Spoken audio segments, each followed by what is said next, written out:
vídeos. Lições Bíblicas Adultos. Lição 5. Jesus. Olá, queridos, a paz do Senhor Jesus Cristo. Sejam todos bem-vindos à segunda edição do comentário da lição de número 5, da lição de adulto, sobre a divindade de Jesus. No primeiro vídeo aí eu apresentei alguns textos bíblicos que os movimentos, heréticos apresentaram no decorrer do desenvolvimento da disciplina cristológica, da doutrina cristológica.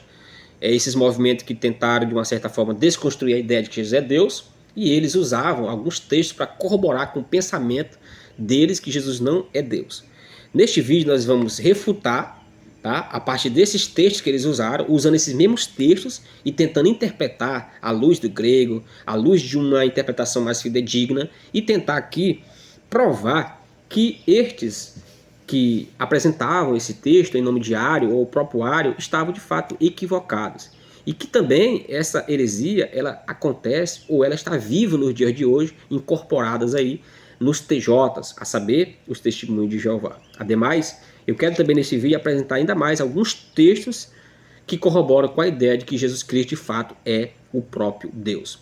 O que deve ser deixado bem claro nas classes da escola bíblica dominical, para você professor ou professora, enfatizar que de fato Jesus Cristo é Deus. Nós temos provas concretas dentro da Bíblia Sagrada, fora da Bíblia Sagrada nós temos também muitos estudiosos que corroboram com este pensamento, apesar de que as escrituras já é o bastante para nós, já é o bastante que prova a veracidade dessa doutrina no que diz respeito à deidade de Cristo. Não podemos também anular o fato de grandes homens de Deus que interpretaram textos das Sagradas Escrituras no que diz respeito à deidade de Cristo como certo em provar a divindade de Jesus, como o apologista Tertuliano, Irineu de Leão e tantos outros, Orígenes e tantos homens de Deus que defenderam a cristologia divina, isto é, a pessoa de Cristo na perspectiva divina. Portanto, nós iremos apresentar esses textos, e o que fique bem claro, que o professor enfatize isso, Jesus é Deus, apesar de que alguns alunos, talvez eles não entendam muito essa complexidade da doutrina cristológica de Cristo, que é muito complexa, envolvendo aí aspectos históricos, culturais, bíblicos, teológicos, exegéticos e hermenêuticos, mas que o professor, ainda que seja um pouco intrigante entender todo esse contexto da trindade, da cristologia, da pneumatologia, doutrina de Deus, do Espírito Santo, de Jesus, que são Deus e são um só ao mesmo tempo, mas que o aluno saia desse trimestre entendendo que Jesus é Deus, o Espírito Santo é Deus, que Deus subsiste em três pessoas, sendo apenas um, mas subsistindo em três pessoas. O Novo Testamento, eu estou lendo aqui a lição, o primeiro tópico diz o seguinte: Jesus é Deus. O Novo Testamento é direto quanto à natureza divina de Jesus. E o verbo era Deus. Ao que Tomé lhe respondeu: Senhor meu e Deus meu. Nós temos aqui o prólogo dessa revista, isto é, a parte introdutória. E logo de cara nós estamos aqui diante de um texto muito conhecido por nós, que é João 1:1. No princípio era o verbo estava com Deus e o verbo era Deus. Kai o logos em protosteon. Kai theos em hologos. Isso seria aí o preâmbulo de João, ou seria aí a parte introdutória, o prólogo do Evangelho. Logo no prólogo, isto é, a parte introdutória do Evangelho, João procura tentar explicar a divindade da pessoa de Cristo, ainda que ele não anula também a sua natureza humana. O Evangelho de Mateus, Marcos e Lucas se concentra mais na humanidade de Jesus, apresentar um Jesus humano, ainda que estes também não anularam a perspectiva divina da pessoa de Cristo. Mateus, que escreveu para os judeus, apresentando Jesus como rei. Marcos, que escreveu para os romanos, apresentando Jesus como servo. E Lucas, que escreveu para a cultura grega, apresentando Jesus como filho do homem. E João, que escreveu para um grupo mais diverso, apresentando Jesus tanto como homem, mas enfatizando mais a sua natureza divina. O capítulo 1 do versículo 1 de João, no princípio era o verbo estava com Deus, kai em hologos, em protosteon, kai theos em hologos, que aparece aí, já foi alvo de muitos ataques, principalmente da heresia de Ário que nós temos hoje incorporado nos testemunhos de Jeová. Os Testemunhos de Jeová, para você ter uma ideia, já mudou esse texto 3 vezes na tradução do Novo Mundo, porque eles possuem uma Bíblia própria. E nessa tradução do Novo Mundo, os Testemunhos de Jeová já mudaram 3 vezes o prólogo de João, para tentar encaixar na teologia deles de que Jesus não é Deus, ou que ele é um Deus menor. Por exemplo, eles traduzem assim: no princípio era o verbo estava com Deus e o verbo era um Deus. O kaiteos em Hologos, eles colocam o artigo indefinido antes do substantivo Deus, para você ter uma ideia. O que feriria a gramática grega, porque no grego não existe nem o artigo definido e nem existe o artigo indefinido nessa segunda parte aqui. O kaiteos em Hologos, que seria e o verbo era Deus. Kaiteos em Hologos significa e o verbo era Deus. Aqui, nessa primeira premissa dessa perícope, não aparece o artigo definido e nem o artigo definido o. Mas, que seria o predicativo do sujeito. Mas eles colocam o artigo indefinido e fere cabalmente aqui, gente, a gramática do grego, porque isso não existe no grego.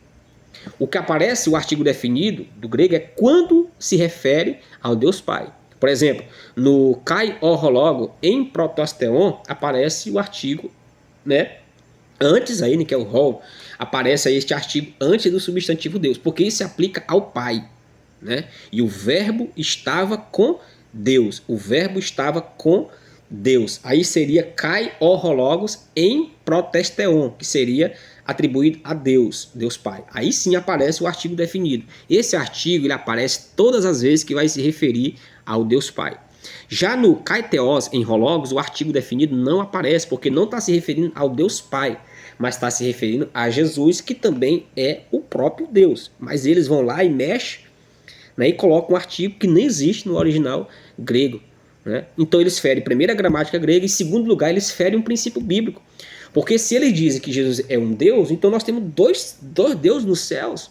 Se nós temos 2 deuses no céu, então nós não somos monoteístas, nós somos politeístas. E os Testemunhos de Jeová, talvez, propositalmente, eles ferem Isaías quando Deus disse que ele é Senhor, fora dele não há outro. Eles ferem Devarim 6:4, Deuteronômio 6:4, que diz: ouve, ó Israel, o Senhor é único, o Senhor é o nosso, o Senhor, que é o princípio lá da confissão judaica, que o Senhor é único, Deuteronômio 6:4. Então, se ele é um, o que fica bem claro aqui, que Deus é um, mas subsiste em 3 pessoas. Mas na perspectiva diária, e hoje incorporado no Testemunho de Jeová essa doutrina, eles acreditam que Jesus, ele não é Deus ou 100% divino, mas ele é um.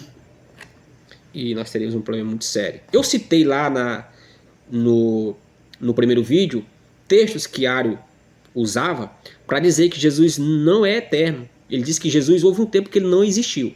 Ele usava, por exemplo, Colossenses 1:15, o qual é a imagem do Deus invisível, o primogênito de toda a criação. Corroborando com esse mesmo texto, Ario usava Apocalipse 13:14, que era um texto preferido dele também. Onde diz, e diz o Amém ali é o próprio Cristo, o princípio da criação de Deus. Então, em Colossenses 1:15, você tem a palavra primogênito, o primogênito da criação de Deus, se referindo a Cristo. Em Apocalipse, o texto diz que o Amém, que é Jesus, é o princípio da criação de Deus. E aí? Como explicar esses textos aí, na perspectiva cristológica? Se Jesus é Deus, então ele foi criado. Se ele é o princípio da criação de Deus, e Paulo está dizendo que ele é o primogênito da criação, então ele foi criado. Se ele é o primogênito, então ele foi criado. E isso seria o texto que Ario usou para dizer que quem criou Jesus foi Deus. Houve um tempo que Jesus não existia e que Deus foi lá e criou o Filho. Ele passou a existir. E uma heresia mais gritante e urulante, que nem Ario defendeu ela, e que ela hoje é divulgada pelos Testemunhos de Jeová, é que eles dizem que Jesus é o arcanjo Miguel. Porque Jesus é o arcanjo Miguel, porque o Miguel, apresentado no livro de Daniel, um dos primeiros príncipes, aquela coisa toda, o grande príncipe de Israel, eles vão dizer que Jesus é o grande príncipe, e eles acreditam que Jesus é arcanjo Miguel, porque Miguel, usando ali Tessalonicenses 5:14, se não me falha a memória, porque o mesmo Senhor descerá do céu com alarido, com a voz de arcanjo e a trombeta de Deus. Então eles vão dizer que Jesus é o arcanjo porque ele desce com voz de arcanjo, e que arcanjo Miguel foi criado e que Jesus também é criado, ou foi criado, partindo desses textos aí. Ora, se o texto está dizendo que ele é o arcanjo Miguel, os testemunhos de Jeová estão dizendo, com base nesse texto, que ele é o arcanjo Miguel, só porque o texto está dizendo que ele vem com voz de arcanjo, então eles vão ter que dizer que ele é a própria trombeta, porque ele vem com a trombeta de Deus. Quando o texto diz que ele vem com voz de arcanjo, não quer dizer que ele é o arcanjo, quer dizer que ele vem com coro angelical, com os arcanjos. Ele desce com voz de arcanjo, não que é ele que vem falando como arcanjo, mas ele desce com os exércitos de anjos que são os arcanjos, e os anjos vêm fazendo um coro angelical. É isso que o texto está querendo dizer. Ademais, para nós entendermos Colossenses 1:15 e Apocalipse 3:14, é muito simples. Primogênito, que o texto está querendo dizer, não quer dizer que, se você ler, por exemplo, primogênito ali, não está dizendo, ele é o primogênito de Deus. O texto não diz primogênito de Deus. O texto está dizendo que ele é o primogênito da criação. O termo primogênito que aparece ali, ele tem mais um sentido de quê? Como é que eu posso dizer? O termo primogênito ali tem um sentido de primazia, de grandeza, de maioral. O comentarista da revista, ele coloca assim, eu acho interessante. O qual é a imagem de Deus o invisível, o primogênito de toda a criação, Colossenses 1:15. E o comentarista vai colocar que a ideia de primogênito ali não diz respeito a um sentido de que Jesus Cristo foi criado, mas primogênito ali diz respeito à primazia, significa que Cristo é o primeiro na criação e não da criação, ele é o primeiro na criação, ou seja, que por ele foi feito todas as coisas, é isso que o texto está querendo dizer. Ele é o primogênito da criação, ele é o princípio da criação de Deus, ou seja, que por ele foi feito todas as coisas. E tudo que foi feito sem ele, nada se fez. Portanto, Jesus Cristo é o criador de todas as coisas. Por isso ele é o princípio da criação, que por ele foi feito todas as coisas. Este seria o sentido do texto. Ademais, Ari usava um texto também, que eu falei no primeiro vídeo, que era o texto de João 14, quando Jesus disse, eu vou para o Pai porque o Pai é maior que ele. Esse texto era preferido de Ari. Era preferido de Ari, porque Ari dizia, Jesus não é Deus, se ele é Deus, então ele é um Deus menor, é um Deus de segunda categoria, porque o Pai é maior do que ele. Portanto, se nós irmos para Hebreus, capítulo 2, a Bíblia vai dizer o seguinte, a Bíblia diz assim, porque ele foi feito inferior aos anjos. Gente, para aí, se Cristo, no mesmo livro de Hebreus, a Bíblia está dizendo que os anjos de Deus o adorem, outra vez introduziu o primogênito de Deus no mundo e que todos os anjos o adorem. Para aí, se Jesus Cristo foi feito inferior aos anjos, como é que os anjos têm que o adorar? Mas se você perguntar isso para um testemunho de Jeová, ele vai dizer o seguinte, não, ele foi feito inferior aos anjos porque ele estava na condição de homem. Beleza, muito bem. Não podemos usar essa mesma prerrogativa com João também 14? Ora, se Jesus na condição de homem, ele não ousou dizer que era maior que os anjos, como ele poderia dizer que ele era maior que Deus na condição de homem? Se na condição de homem ele foi feito inferior aos anjos, como ele poderia dizer que ele era maior que Deus na condição de homem? Percebe? Então a explicação mais coerente para esse texto é isso. Jesus falou na condição de homem. Na condição de homem ele foi feito inferior aos anjos, mas na condição de um ser divino, os anjos o adoravam. Na condição de homem, Jesus foi servido pelos anjos. Os anjos ali o serviram, ali tudo com ele ali na terra, né? Só que na condição de homem, de Deus, né? Ele estava na eternidade maior, sendo maior do que os anjos. Na condição de homem, ele foi feito inferior aos anjos. Mas na condição de um ser divino, os anjos o adoravam. Então, isso seria a explicação mais objetiva e mais clara desse texto. Ademais, Ari usava Mateus, quando Jesus disse que nem ele sabia, nem os anjos, quando ele vinha para a terra. Ora, se Jesus é onisciente, como ele não saberia que ele vinha para a terra, buscar a igreja? Claro que ele falou isso na condição de homem. Ari também usou Lucas 4 e Evangelho de Mateus 4 para dizer que Jesus não podia ser Deus porque ele foi tentado. E lá em Tiago diz que Deus não tenta ninguém, não pode ser tentado, porque Deus ninguém tenta e nem ele pode ser tentado. Como é que Jesus, sendo Deus, podia ser tentado e foi tentado no deserto? A mesma explicação de João 14, de Mateus 20, se não me falha a memória, Jesus falou isso na condição de homem. Que isso fique bem claro na escola, pelos professores, que todos esses textos que Ari usou são textos interpretados errados, gente. Colossenses 1:15, o primogênito da criação. O texto não está dizendo que ele é o primogênito de Deus, porque se fosse o primogênito de Deus, aí sim, nós podemos dizer que Deus criou o Filho. Mas o texto está dizendo que ele é o primogênito da criação. Apocalipse está dizendo que ele é o princípio da criação de Deus, ou seja, ele é no sentido de primazia, de primeiro, ele é o primeiro na criação, ou seja, que ele é o cabeça da criação. Por ele foi feito todas as coisas. Então, quando o texto diz que ele é o primogênito da criação, está dizendo que ele é primeiro, no sentido de plenitude, que por ele foi feito todas as coisas, que ele é o cabeça, ele é o chefe, ele é o grande ali. É isso que o texto está querendo dizer. Tá? Então, esses textos são usados muito pelo Testemunho de Jeová para dizer que Jesus não é Deus. É muito perigoso esses textos que eles usam. E se nós não tivermos um fundamento bíblico conveniente, a gente cai, né, nisso aí. Por exemplo, Provérbios 8:22, que diz respeito aí a pessoa de Cristo no sentido da sabedoria, lá em Provérbios 8:22. O Senhor me criou no princípio dos seus caminhos. A tradução criou de Provérbios 8:22 da Septuaginta é opcional, pois o verbo hebraico nessa passagem é canar, obter, adquirir, criar. Mas o sentido de criar para trazer à existência algo do nada é o verbo bara, que aparece lá em Gênesis 1:1. No princípio criou Deus os céus e a terra. Bereshit bara Elohim, Ret Hashamai ve Haaretz. Essa expressão bara significa criar, criar do nada, diferente do verbo hebraico azar ou asa, que significa fazer algo. E fez o Senhor separação entre a luz e as trevas, algo que já estava feito. Bara é algo que criado do nada. Entretanto, esse termo aqui, caná, que aparece em hebraico, não é o mesmo bará, que ele criou do nada. Ou seja, Deus não criou o filho, porque o termo que deveria aparecer aqui era bará, e não aparece bará. Ademais, existem lexicógrafos, grandes exegetas, inclusive o pastor José Gonçalves, no seu livro falando sobre provérbios, me falha a memória aqui o nome do livro agora, mas o comentarista é José Gonçalves, o comentarista da CPAD, ele comenta essa ideia de Provérbios 8:22. E você vai ver entre parênteses aí, LXX, os comentaristas colocou aqui, e os professores podem se deparar com isso aqui. LXX é a abreviação da Septuaginta, a tradução dos 70, a primeira tradução do hebraico para o grego. Portanto, queridos, a expressão ali não seria barar.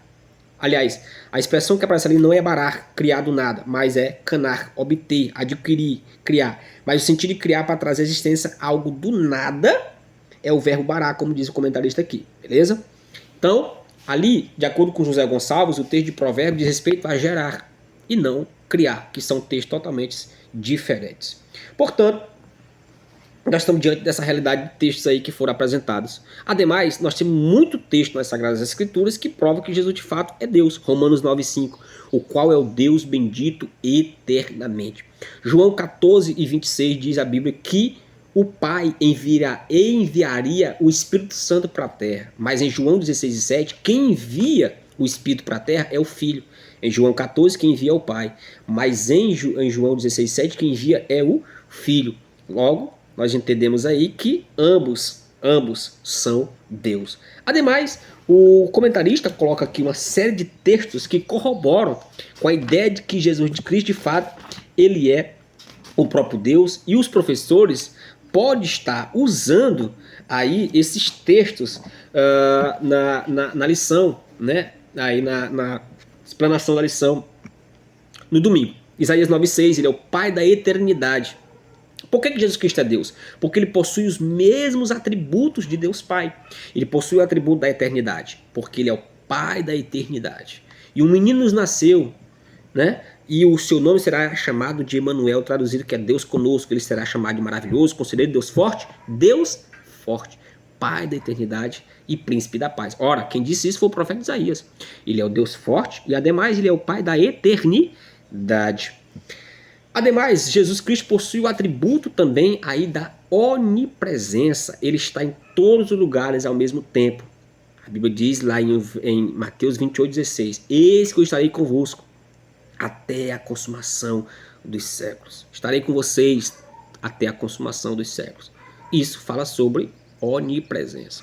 Onisciente. Jesus, ele sabe todas as coisas, né? Isso seria um atributo, né, da onipresença. A onipotência significa que tem todo o poder, ser todo poderoso. Jesus é onipotente. Ele é eterno. No princípio era o verbo. Indica que ele já existia antes mesmo da criação. Então ele é eterno. Coisa que Ariel não acreditava. Ele existe antes da criação. Ele é antes de todas as coisas. Ademais, ele é o criador de todas as coisas. Ele é onisciente. Ele é onipotente. Ele é onipresente. Textos ainda que corroboram com a ideia de que Jesus Cristo é Deus. Zacarias 14:5, você pode estar lendo na sua lição. na sua Bíblia, João 8,58, João 20, versículo 8, quando Tomé diz Deus meu, né, ou meu Deus, Filipenses 2,6, Colossenses 2,9, Tito 2,13, Hebreus 1,8, o próprio Deus declarou que Jesus é Deus. Do Filho ele diz, o teu trono subsiste pelos séculos dos séculos. Quem disse isso foi o próprio Deus, e todos os anjos de Deus o adorem. Os testemunhos de Jeová também mudaram esse texto nas suas versões. Para eles ali encontrar um subrefúgio, eles sabem o que eles fizeram? Nessa expressão, os anjos de Deus o adorem, eles colocaram os anjos de Deus os venerem. Então eles mudaram o termo adorar. Mas o próprio texto está dizendo, do Filho ele diz, o teu trono, ó Deus, subsiste pelos séculos dos séculos. Quem está dizendo isso aqui é o próprio Deus, do próprio Filho. O trono dele subsiste pelos séculos dos séculos. Ele é eterno. O próprio Deus está dizendo isso aqui. João 5,20, ele é o Deus verdadeiro. Apocalipse 1,7 ao 8 fala que ele é o Deus verdadeiro e o Deus eterno. Queridos, então esses são os textos que provam de fato que Jesus Cristo é Deus. Ele é onipotente, onipresente, onisciente, ele é o Pai da eternidade, ele é o Deus forte, ele é onipresente, estarei com você até a consumação dos séculos. Ele é onipotente. No Apocalipse ele destrói o anticristo, ele destrói a besta, o falso profeta, ele tem todo o poder. Ademais, em Mateus 28,16 ele diz, é-me dado todo o poder nos céus e na terra. Os testemunhos de Jeová, interpretando esse texto, ele diz assim, mas o texto está dizendo, ele é-me dado todo o poder nos céus e na terra, então se o texto está dizendo, é-me dado, então ele está querendo dizer que ele recebeu o poder de alguém que é maior do que ele. Olha o que ele diz.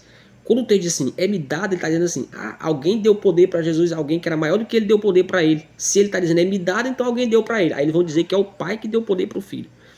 Mas, veja bem, quando o texto está dizendo que é me dado todo o poder dos céus e da terra, Jesus estava pegando de volta o poder que ele havia abrido mão, né? Ali no contexto da encarnação. Porque lá em João ele vai dizer assim, Pai, me dá a glória que eu tinha contigo antes da fundação do mundo. Então antes da fundação do mundo, Jesus já tinha essa glória, já tinha esse poder. Paulo vai dizer que tendo forma de Deus, não teve por usurpação ser igual a Deus.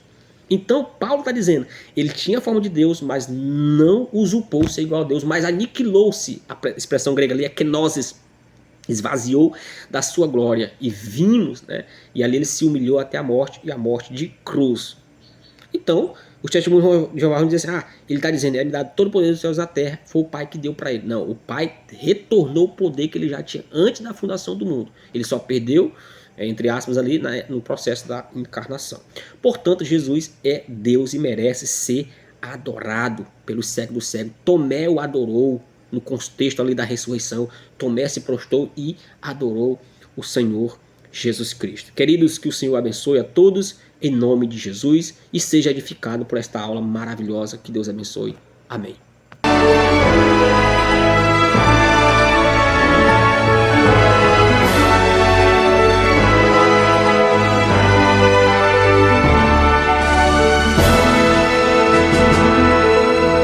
Subsídios. Lições Bíblicas Adultos. Lição 5. Jesus